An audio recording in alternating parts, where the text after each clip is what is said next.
Hello, it's Phillip Taylor speaking from Richmond Green Chambers in London. Today I'm looking at a book which has come to us from Spiramus Press. It's a first-class book again for lawyers and people involved in the financial sector, accountants and advisors generally. This book is in a very sort of important but detailed area of law. The title of the book is Employment-Related Securities and Unlisted Companies, now in a third edition, and it's been written, by Moody. The book's available as both a paperback and an ebook, and as I say, Spiramus have come up again with a very useful service for us in providing these spot-on books which are just right for the particular type of advising we might be doing, both as lawyers or as accountants. The title we've given our book review is Excellent Specialist Advice on Employment Matters in Smaller Businesses. And that is really what you're getting, in the sense that these are unlisted companies, so corporate governance is involved, of course, and I don't mean to, when I say smaller businesses, I mean they are not the FTSE 100. That's the point I'm making, because they're not listed. Now here's the book itself. It's a paperback. There it is. It's a heavy book actually. Front, there's the spine, and then there's a bit of detail on the back. I've taken some of the detail because there's no preface in this book at all. There's nothing to tell me about it apart from what I know about the subject matter. Runs to just over 400 pages. There's the index at the back. It's by page numbering. As is to be expected, there's not a very big index. There never is with Spiramus publications. There's the front page there. Then you get into the blurb about Spiramus. Then you get a detailed content section. Now the contents are where you're going to be looking for any particular stuff. So the index will help, but the content section itself, which is very detailed and runs through, is extremely helpful. We come to the end of it. There are 19 chapters in total and some appendices.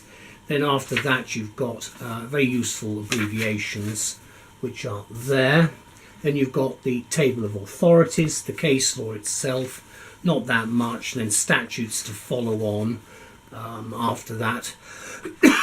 It's all called table of authorities, so they link the cases with the statutes together. And then you get into the body text after that. And you can see the structure of it. There are no footnotes or anything like that.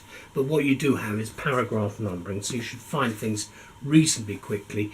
The key to using this book is to make sure that you have you've looked at the content section at the front, because the the index is not actually the best helpful area to try to find things, but it flows nicely, so you should be able to find what you're looking for quite quickly. It's a narrow area, and I'll talk a little bit about this with the review. So this is what we say. The Excellent Spiramus type explores employee share acquisitions in a variety of ways for its third edition in 2017. It's looking about securities, of course. It's looking also at the relevant CGT rules and corporate tax relief for employee share acquisitions. And I think that's really quite important, because they're very well covered, as I said right in the beginning in my introductory remarks, for people who are looking at giving advice, whether it's financial or legal advice, to a range of people. It could be the companies, it could be the employees. It says employment-related securities and unlisted companies, so it's the mix between the company and the employee. Hence the point that I'm making about employee share acquisitions, for instance, the securities being the money.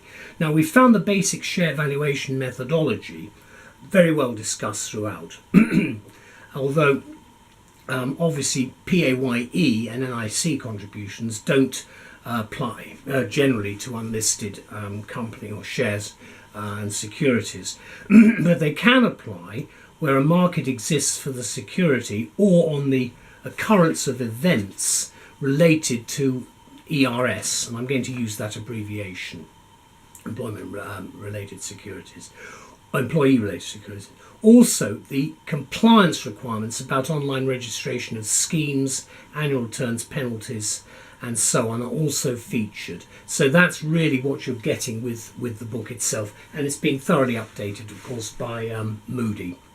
Now, readers will know that the vast majority of companies registered with Companies House are unlisted companies, and the OMB SME owner managers and their professional advisors need to be aware of the impact, of course, of the ERS rules and of both the pitfalls and opportunities presented. And remember one thing, it happens all the time, it's red tape. It's the huge amount of additional material you have. This is why the book helps, because there's an awful lot of what we call red tape, whatever you call it, all these additional burdens which are placed on the business, the entrepreneur. It's a problem, it won't go away. It's very much part of the tax disease that we have in this country, where they go completely over the top and make everything basically unintelligible. We have had that problem for a very long time. It's not going to go away, but this book and others in its series do assist us immensely, because part 7 is covered. It's extremely complex and very confusing, but the legislation itself is most important nonetheless, because it can impact on the business. So it's very well covered by Ken Moody. Now, Ken's also given us a detailed commentary which aims to provide its target audience with as complete a guide as possible to both the technicalities and the practicalities involved in a wide variety of circumstances within corporate governance.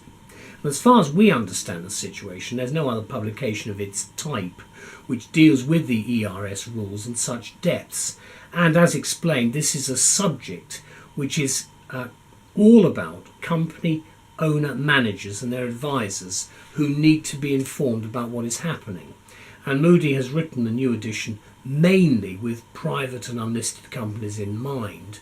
And he explains in depth how the employment-related securities, that's the ERS rules from the 2003 Part 7 Act, apply to employee share acquisitions generally, and that includes the following areas depending on what you're looking for: securities as earnings, restricted or convertible securities, securities acquired for less than market value, securities disposed of for more than their market value, post-acquisition benefits connected with securities, and securities acquired under options.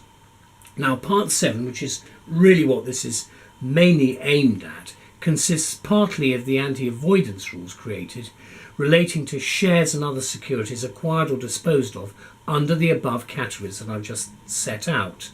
Now, that therefore, if you fall within those categories, you've got some advice immediately to hand.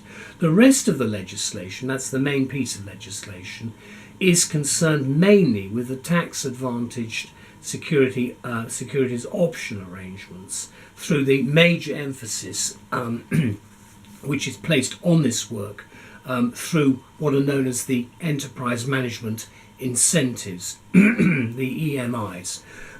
These are the share option schemes that operate. Now, EMI options are of relevance mainly to unlisted companies due to the financial and other limits which are applicable on them.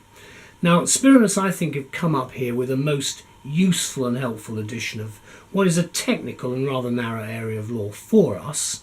Obviously, it's very important for accountants as well, but it will save you time, I think, and be highly beneficial for anybody who's advising or practicing in the financial area. Now, the book was published on the 12th of September 2017 and is available as a paperback and as an ebook. Let's just have another look at it, because you can see what we're talking about here very clearly. There's the front of the book, then there's the spine, then there's the back. If I just open it up and just explain to you the basics of the contents section, it starts off with the Finance Acts themselves, which he refers to. Then he starts going through the other pieces of legislation. Definitions are included, of course. Then we get very much into the detail of converting securities and the various rules. And of course you do have, as I say, the various parts of the main piece of legislation, which, as I've indicated to you, is actually the legislation itself is actually amended. It's the Income Tax, Earnings and Pension Act 2003, and it's part 7, which is the relevant part.